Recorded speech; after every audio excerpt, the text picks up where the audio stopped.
आज बताऊंगी storage of grains.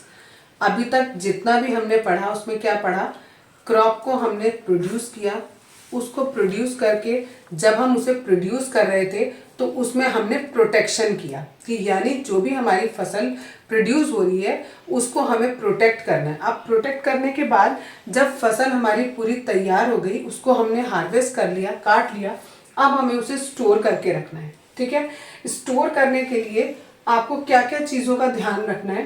Factors responsible for storage losses are, कौन से ऐसे फैक्टर्स हैं जब हम किसी भी अनाज को, ग्रेन को स्टोर करके रखते हैं तो उस ग्रेन्स में क्या क्या कमियां आ जाती हैं और किस वजह से वो कमियां आती हैं, उनके क्या फैक्टर्स हैं।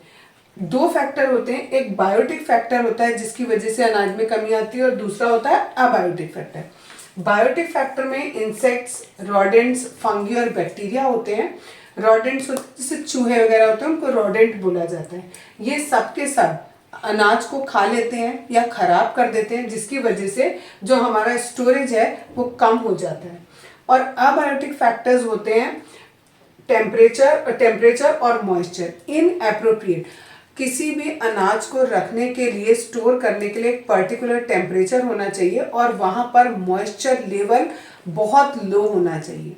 अगर टेम्परेचर हमारा ज़्यादा या कम हो गया या मॉइस्चर लेवल अगर हमारा ज़्यादा हो गया तो हमारा जो स्टोरेज वो ग्रेन है वो ख़राब हो सकता है। ठीक है, अगर हमारा स्टोरेज ऑफ ग्रेन जितना भी था, ठीक है, यानी जितना भी ग्रेन हमने स्टोर किया हुआ था, अगर वो खराब हो जाता है तो खराब होने की वजह से हमें क्या क्या नुकसान होते हैं, ये है कि किस वजह से खाना आपका खराब हो रहा है, ग्रेन आपका किस वजह से खराब हो रहा है। अब वो जो ग्रेन खराब हो गया उसकी वजह से क्या क्या इफेक्ट होंगे वो ये होंगे। पहला है, जो भी आपकी ग्रेन की क्वालिटी है वो थोड़ी कम हो जाएगी, डिग्रेड हो जाएगी। दूसरा, उसका वेट थोड़ा कम हो जाएगा। ऑब्वियसली कुछ खराब हो गया तो आप उसे फेंक दोगे तो वेट क्या हो जाएगा, कम हो जाएगा। पुअर जर्मिनेबिलिटी मीन्स उनको जर्मिनेट करने की, जर्मिनेट करना मतलब होता है जैसे सीड से पौधा जब बनता है तो उस प्रोसेस को आप जर्मिनेशन कहते हो। तो कह रहे हैं उनकी जर्मिनेट करने की जो क्वालिटी है वो बहुत ही पुअर हो जाएगी। ठीक, और क्या होगा, डिसकलरेशन, जो उनका कलर है वो डिसकलर हो जाएगा, मीन्स किसी और कलर में चेंज हो जाएगा। अगर सपोज आपका येलो है, ब्राइट येलो है, तो हो सकता है वो लाइट येलो हो जाए।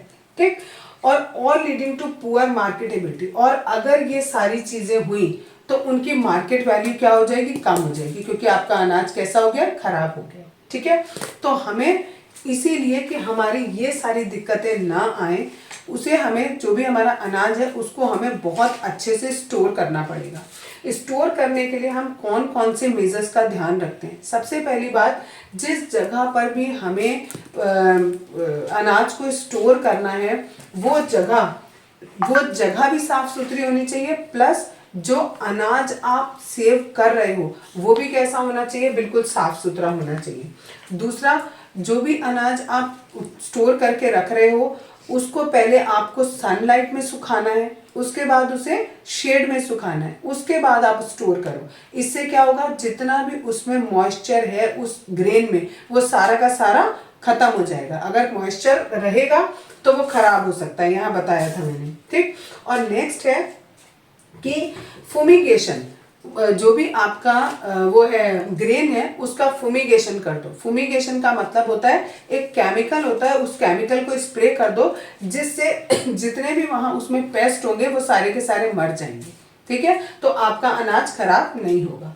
ये हमारा जितना हमारा ये फूड रिसोर्स वाला पार्ट था, इम्प्रूवमेंट इन फूड रिसोर्स में हमने दो टॉपिक पढ़े थे, एक प्लांट्स के बारे में पढ़ रहे थे और एक एनिमल्स के बारे में। तो प्लांट वाला टॉपिक यहाँ खत्म हो जाता है।